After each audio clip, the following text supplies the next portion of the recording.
Dear students, good afternoon and welcome to one more session. In this session, I am going to explain you about the model question paper of your MBA examinations. So if you have seen the MBA examination question paper, now for this year, the admissions of 2024, it is quietly different. అంటే మీరు 2024లో admission తీసుకున్న students రేపు జనవరి 6th నుంచి first sem examinations ఎవరైతే రాస్తున్నారో వాళ్ళకి అలాగే మీ senior బ్యాచెస్కి ఉండే question paper same to same కాదు. యాక్చువల్గా మీ సీనియర్స్ R19 అంటే వాళ్ళ రెగ్యులేషన్ వచ్చేసి 19, మీ రెగ్యులేషన్ వచ్చేసి R24. అసలు రెగ్యులేషన్ అంటే ఏంటి? రెగ్యులేషన్ అంటే యూనివర్సిటీ కొన్ని రూల్స్ అండ్ ప్రొసీజర్స్ అనేవి పెడుతుంది. దాన్ని సింపుల్గా మనం రెగ్యులేషన్ అంటాం.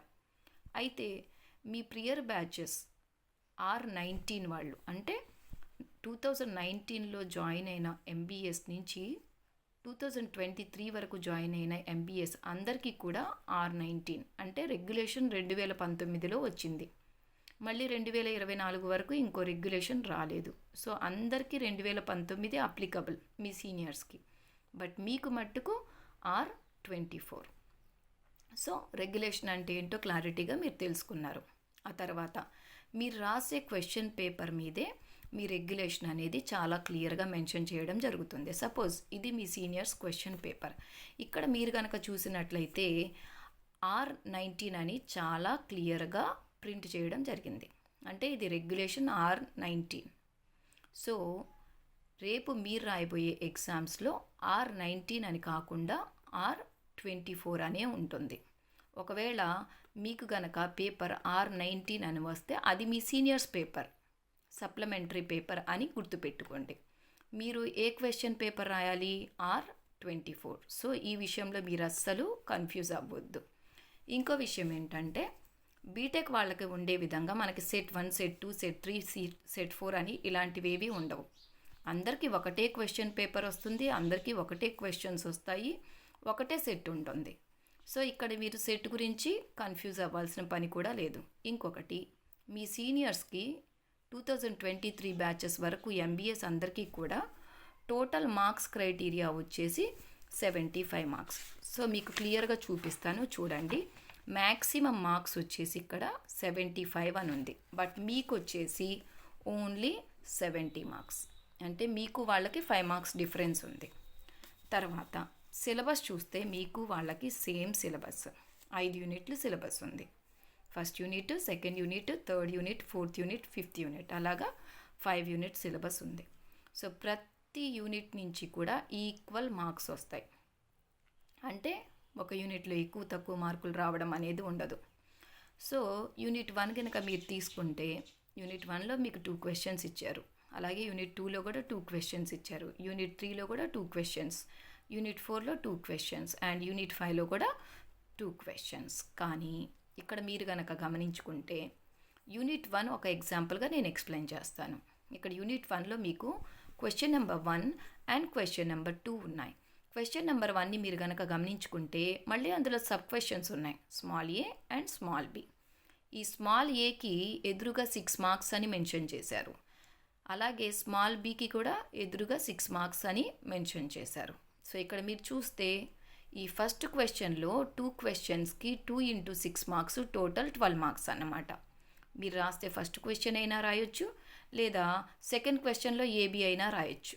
కొంతమంది స్టూడెంట్స్ ఏం చేస్తారంటే తెలియక ఇక్కడ చాలా పెద్ద పొరపాటు చేస్తారు. అదేంటంటే ఏదైతేనేమి ఏదో ఒక 2 రాస్తే సరిపోతుంది అన్న ఎగ్జంప్షన్లో ఉండి తప్పు చేస్తుంటారు. సపోజ్ యూనిట్ 1లో ఫస్ట్ క్వశ్చన్ వచ్చు అంటే ఫస్ట్ క్వశ్చన్లో ఏ వచ్చు, బి రాదు. సో ఇప్పుడు స్టూడెంట్ ఏం చేస్తారు?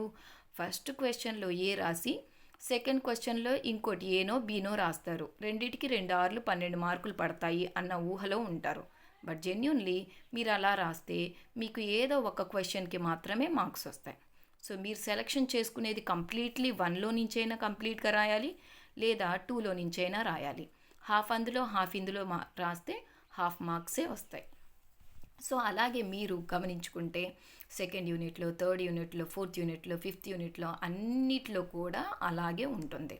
సో ప్రతి యూనిట్ నుంచి మీకు 6 + 6 12 కదా, 12 × 5 12 5 ఆర్ 60. సో 60 మార్క్స్ ఇక్కడ వచ్చేసాయి.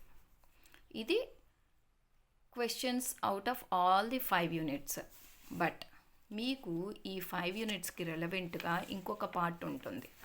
అదేంటంటే కేస్ స్టడీ. కేస్ అంటే ఒక ప్రాబ్లం అని అర్థం, స్టడీ అంటే మీరు దాన్ని బాగా పరిశీలించడం. ఎప్పుడైనా ఏ కంపెనీ అయినా ప్రాబ్లం లేకుండా ఎల్లకాలం నడవదు. సో అప్పుడు ఆ కంపెనీకి వచ్చిన ప్రాబ్లం ఏంటో ఇక్కడ మీకు మెన్షన్ చేసి, as a manager, as an MBA student మీ నాలెడ్జ్ని ఉపయోగించి మీరు ఈ కంపెనీ ప్రాబ్లమ్ని ఎలా సాల్వ్ చేస్తారు, మీ సొంత మాటలు ఏదన్నా సజెషన్ ఇవ్వండి అని అడగడం జరుగుతుందన్నమాట. సో అదంతా వేరే విషయం. సో ఇక్కడ మీరు చూస్తే ఇక్కడ క్వశ్చన్ పేపర్లో 60 మార్క్స్ డైరెక్ట్ క్వశ్చన్స్ వచ్చాయి, ప్లస్ 15 మార్క్స్ వచ్చేసి కేస్ స్టడీ. టోటల్ మీకు ఇప్పుడు 75 మార్క్స్ అయ్యాయి. ఇది ఎవరికి? R19 వాళ్ళకి. బట్ ఇప్పుడు R24. మరి మీ సంగతి ఏంటి? ఇక్కడ మీకు కూడా సేమ్ ఇదే క్రైటీరియాలో క్వశ్చన్స్ ఇస్తారు. అంటే ఫస్ట్ యూనిట్ నుంచి, సెకండ్ యూనిట్ నుంచి, థర్డ్ యూనిట్ నుంచి, ఫోర్త్ యూనిట్ నుంచి, ఫిఫ్త్ యూనిట్ నుంచి యాజ్ యూజువల్ 5 యూనిట్స్కి 5 క్వశ్చన్ ఆప్షన్స్ ఉంటాయి. బట్ మీకు ఇక్కడ ఏం చేస్తున్నారంటే ఈ 70 మార్క్స్ని మీకు ఏదైతే క్వశ్చన్ పేపర్ 70కి ఉందో దాన్ని 5 యూనిట్స్లోకి డివైడ్ చేస్తే ఈచ్ క్వశ్చన్కి 14 మార్క్స్ వస్తాయి. మీ సీనియర్స్కి అయితేనేమో 12 మార్క్స్, బట్ మీకెంత? 14 మార్క్స్. అంటే ఇక్కడ 6 మార్క్స్కి బదులుగా 7 మార్క్స్ అని చూపిస్తారు. సో మీరు ఒక క్వశ్చన్ రాస్తే 6 మార్క్స్కి బదులుగా 7 మార్క్స్ వస్తాయి. మరి కేస్ స్టడీ సంగతి ఏంటి అంటే ఈ కేస్ స్టడీని మీకు ఫస్ట్ నుంచి 5th యూనిట్ లోపు ఎక్కడైనా ఇవ్వచ్చు. సపోజ్ మీరు ఇక్కడ 4th యూనిట్లో క్వశ్చన్ చూస్తే ఒకటే క్వశ్చన్ ఇచ్చారు, 12 మార్క్స్కి ఇచ్చారు. అంటే మీరు 2 క్వశ్చన్స్ రాయడానికి బదులుగా ఒకటే క్వశ్చన్ రాసేస్తే 12 మార్క్స్ వస్తాయి. సో ఇలాగా డైరెక్ట్గా కేస్ స్టడీ మీకు ఎందులోనో ఒక యూనిట్లో ఇవ్వచ్చు. సో టోటల్గా మీరు చూసుకుంటే మీకు క్వశ్చన్ పేపర్ అనేది 70, మీ సీనియర్స్కి క్వశ్చన్ పేపర్ అనేది 75. సో మీకు కూడా కేస్ స్టడీ ఉండొచ్చు, బట్ సపరేట్గా అయితే ఉండదు. ఈ కేస్ స్టడీ అనేది ఇక్కడే ఈ యూనిట్స్లోనే ఎక్కడో ఒక ప్లేస్లో ఇస్తారు.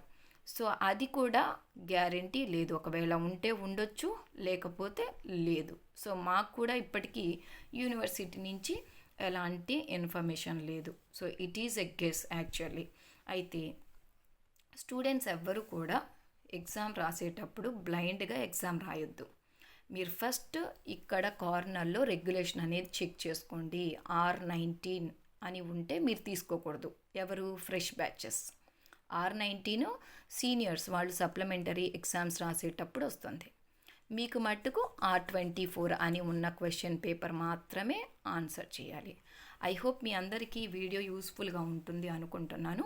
ఇఫ్ ఇన్ కేస్ ఈ వీడియో చూసిన తర్వాత కూడా మీకు ఇంకా ఏమైనా డౌట్స్ ఉంటే మీరు కామెంట్ సెషన్లో నన్ను అడగొచ్చు. I will try to give the accurate answer very quickly. Okay.